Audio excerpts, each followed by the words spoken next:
અલગ અલગ પ્રકારના ભાવ પુષ્ટિ માર્ગની સેવામાં છે. દાસ ભાવ, સખા ભાવ, માધુરી ભાવ, બાલ ભાવ અને અલગ અલગ ભાવોથી યુંજિત થઈને જ્યારે આપણે ઠાકોરજીની સેવા કરીએ છીએ, આ ભાવ એટલે સાક્ષાત ભગવાનનો જ આપણા હૃદયમાં आविर्भाव है. ये भाव कोई महज एक कल्पना नहीं है. जब हमारे हृदय के अंदर भगवान के प्रति वो रस की जागृति होती है, वो भाव की जागृति होती है, तो भगवान स्वयं हमारे हृदय के अंदर आकर आसीन हो जाते हैं.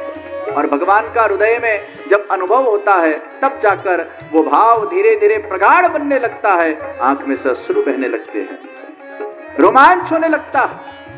એ ભાવ એ ભગવાનનો જ આવિર્ભાવ છે. મહાત્મ જ્ઞાન પૂર્વક આપણે ઠાકોરજીની સેવા કરીએ છીએ. મારા ઘરે ઠાકોરજી બિરાજે છે પૂર્ણ પુરુષોત્તમ રીતે. આ મહાત્મ જ્ઞાન, એમાં મને બાલ ભાવ છે, એમાં મને સખા ભાવ છે, એમાં મને માધુરી ભાવ છે.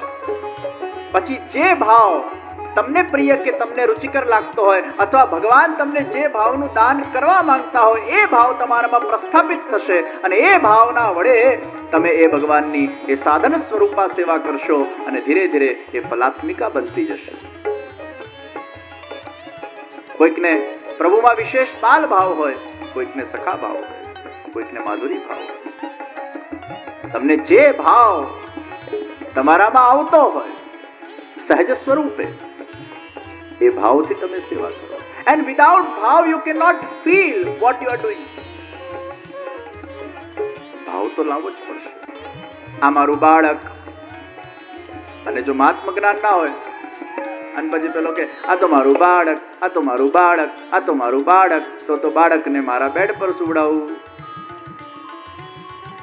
મહાત્મ જ્ઞાન પૂર્વક આ પૂર્ણ પુરુષોત્તમ ભગવાન શ્રી કૃષ્ણ કૃપા કરીને મારા ઘરે બિરાજે છે, એમનામાં મને બાલ ભાવ છે.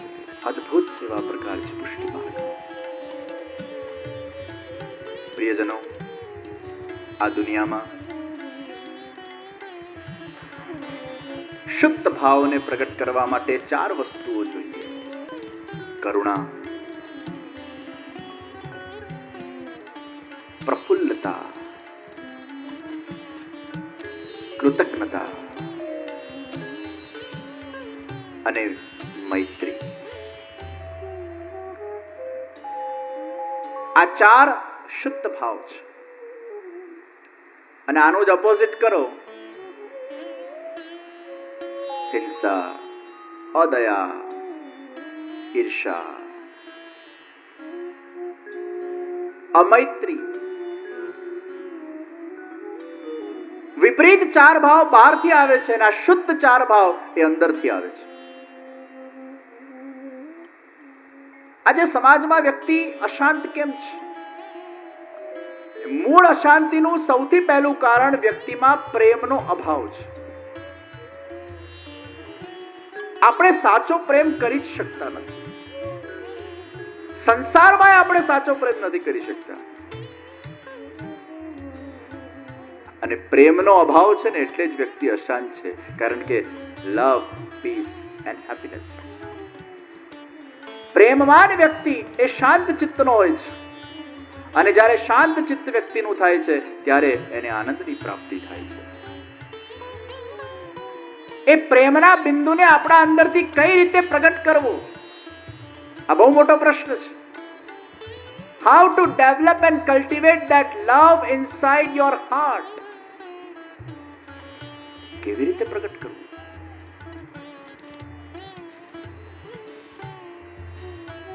કયો પ્રેમ શાંતિ આપશે? જે નિષ્કામ છે. જ્યાં સ્વાર્થ આવ્યો એ પ્રેમ પ્રેમ જ નથી, એ સકામ થઈ ગયો. વાસના વાળો પ્રેમ, ઇન્ફેચ્યુએશન વાળો પ્રેમ, આકર્ષણ વાળો પ્રેમ, આ પ્રકારના જે પ્રેમો છે એ વ્યક્તિને અશાંતિ ક્રિએટ કરે છે, શાંતિ નથી આપતી. નિષ્કામ પ્રેમ, જેમાં કેવલ ગિવિંગ ગિવિંગ ગિવિંગ ગિવિંગ, લેશ માત્ર પણ પ્રાપ્તિનો કોન્સેપ્ટ જ્યાં નથી, એ પ્રેમ વ્યક્તિને શાંતિ આપે છે. તો પ્રશ્ન થાય, આ પ્રેમના બિંદુને કઈ રીતે આપણા અંદરથી પ્રગટ કરવો? આપણે ઉઠીએ ત્યારથી લઈને રાત્રે સુવા સુધી આપણે કેવલ માત્ર स्वार्थ स्वार्थ स्वार्थ स्वार्थ में जीवता होइए. हम केवल हमारे बारे में ही सोचते हैं, अपने स्वार्थ का ही सोचते हैं, अपने लाभ का ही सोचते हैं. हम कैसे वो प्रेम के बिंदु को जागृत कर पाएंगे? तो ત્યાં કહેવામાં આવ્યું, તમે એવા વ્યક્તિને પ્રેમનો સંદેશો મોકલો જે તમને રિબાઉન્સમાં પ્રેમ આપે. નિસ્વાર્થ સંદેશો મોકલો, પ્રકૃતિ અને પરમેશ્વર. પ્રકૃતિ અને પરમેશ્વરને પ્રેમ કરવાથી વ્યક્તિના અંદર એ પ્રેમના જે બિંદુઓ છે એ જાગૃત બને છે. એટલે આપણા ત્યાં ભારતીય સંસ્કૃતિમાં પ્રકૃતિને પણ પરમેશ્વરનું રૂપ માનવામાં આવ્યું. અગ્નિ દેવતા છે, અગ્નિ પણ ભગવાનનું સ્વરૂપ છે, નદી પણ ભગવાનનું સ્વરૂપ છે, પહાડ ગિરિરાજ બાબા પણ ભગવાનનું સ્વરૂપ છે, વૃક્ષ તુલસીજી ભગવાનનું સ્વરૂપ છે.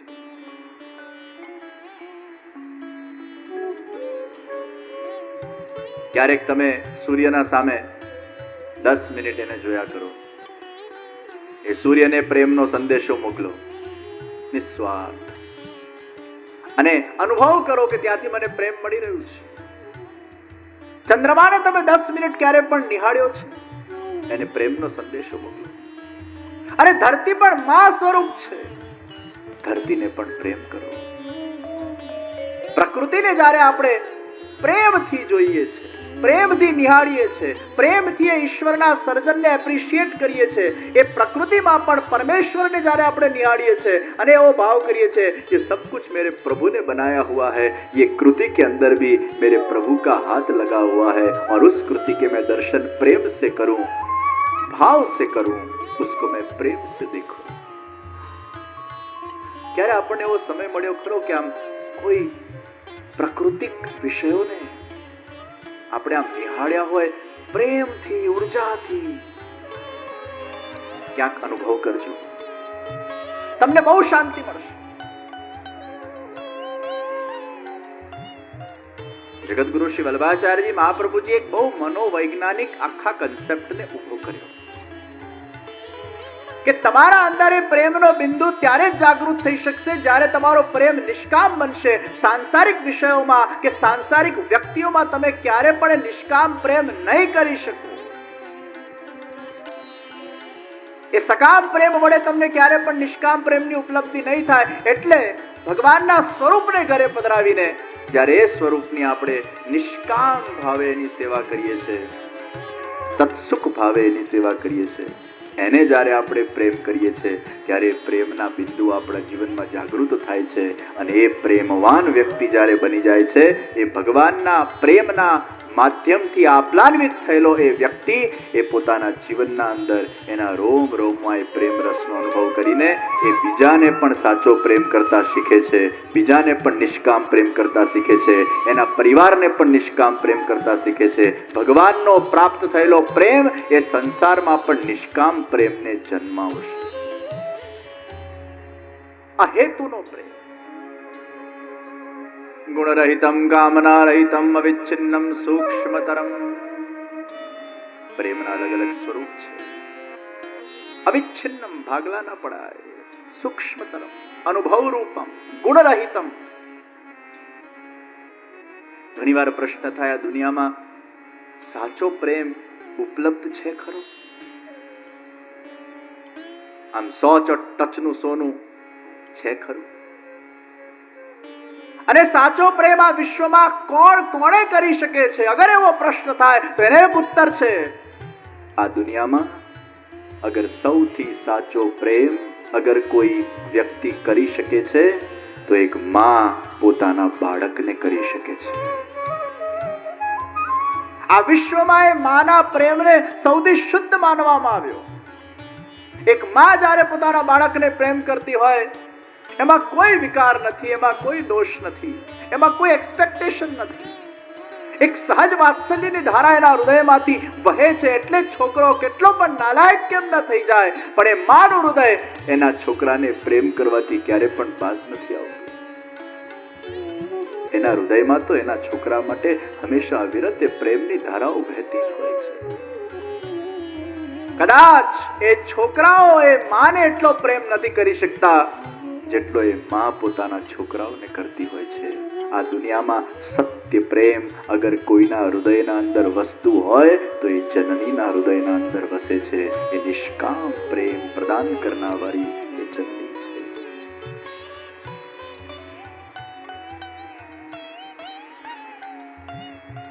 અને એ માનું પ્રેમ શુદ્ધ પ્રેમ. અને બીજું, આ વિશ્વમાં જીવાત્મા એ પરમાત્માને, એક ભક્ત એક ભગવાનને એ શુદ્ધ પ્રેમ કરી શકે છે, એ નિષ્કામ પ્રેમ કરી શકે છે. એ 24 કેરેટનો 100 ટચના સોનારૂપ પ્રેમ કરી શકે છે. નહીં તો બીજા બધા સંબંધોમાં પ્રેમ છે, પણ એમાં કોઈક 100%, 16 કેરેટ, 18 કેરેટ, 12 કેરેટ, 20 કેરેટ, એ બધું પાછું ભેળસેલ્યું પ્રેમ થઈ જાય છે. કામ વાસના વાળું પ્રેમ થઈ જાય છે, કઈક સ્વાર્થ વાળું પ્રેમ થઈ જાય છે. એ ભેળસેલ્યું પ્રેમ છે. માના હૃદયમાં એક શુદ્ધ પ્રેમ, એ ભક્તના હૃદયમાં એક શુદ્ધ પ્રેમ.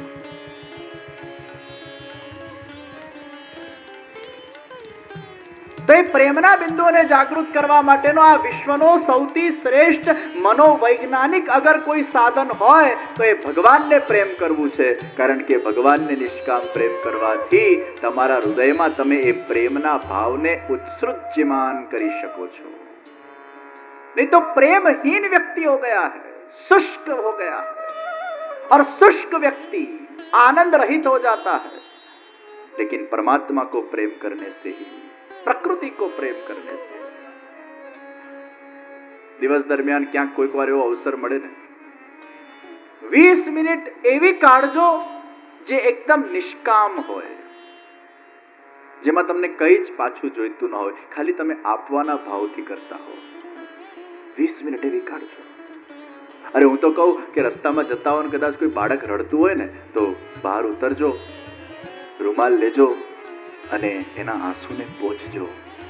આંસુ પોંછીને પાછા બેસી જજો. યાદ રાખજો, તમને એવી અનુભૂતિ થશે, એ પ્રેમથી તમે કોઈકના આંસુ લૂછ્યા એનો જે તમને સંતોષ મળશે. આવા કાર્યો કરવાથી તમારા અંદર રહેલા પ્રેમના બિંદુઓ જાગે છે. કેવળ સ્વાર્થથી કર્મ કરવામાં આવે, દેખાડવા માટે કર્મ કરવામાં આવે, પ્રેમના બિંદુઓ નહીં જાગે.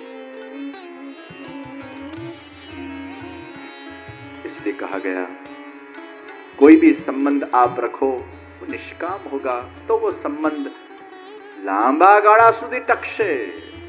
સ્વાર્થ સંબંધોને તોડી કાઢે છે. પછી કોઈ પણ સંબંધ હોય તો ભાવ મહત્વનું છે. તમે કયા ભાવથી કર્મ કરો છો. Actions are not important, intentions are important. Intention સારા રાખજો, ભાવ શુદ્ધ રાખજો, ગિવિંગ ભાવ રાખજો. તમે કોઈ પણ જગ્યાએ જોડાયા, કોઈ પણ વોલેન્ટિયર સેવામાં જોડાયા, કોઈ પણ પ્રચાર કાર્યમાં જોડાયા, કોઈ પણ ભગવત કાર્યમાં જોડાયા, અરે એક જગ્યા તો એવી બાકી રાખો કે જ્યાં આપણા ઇન્ટેન્શનમાં શુદ્ધ ભાવ હોય, નિસ્વાર્થ ભાવ હોય. એમાંય પછી જો નામનાનો ભાવ મૂકી દઈએ, એમાંય પ્રતિષ્ઠાનો ભાવ મૂકી દઈએ, એમાંય પાછો અહંકાર વાળો ભાવ મૂકી દઈએ, એક જગ્યા બાકી હતી કે જ્યાં આપણે ખરેખર સેવા કરવાની હતી અને એમાંય મેવાનો ભાવ મૂકી દઈએ તો આપણા અંદર પ્રેમ જાગૃત ક્યાંથી થશે? ચંદનના જેમ આપણે ઘસતા જઈએ, ઘસાતા જઈએ, ઘસાતા જઈએ ને સુગંધને બહાર પસરાવતા જઈએ. એક સેક્શન તો બાકી રાખીએ કે જ્યાં આપણે આપણા પોતાના સ્વાર્થ માટે નહીં પણ પરમાર્થ માટે, આપણે પરોપકાર માટે કાર્ય કરી શકીએ. એક જગ્યા તો છોડીએ. એ વોલેન્ટિયર સર્વિસ કરવામાં આવ્યો, મજા આવી જોઈએ. દુનિયા જુએ કે ન જુએ, મારો ઈશ્વર મને જુએ છે. થોડીક બીજાના જીવનમાં થોડીક ખુશીઓ આવી જાય એ માટે વિચાર ઘડી તમે અગર કાઢતા થઈ જાઓ, એ પ્રેમના બિંદુઓ જાગૃત થવા લાગશે. બહુ મજા આવશે. ક્યાંક અનુભવ કરજો.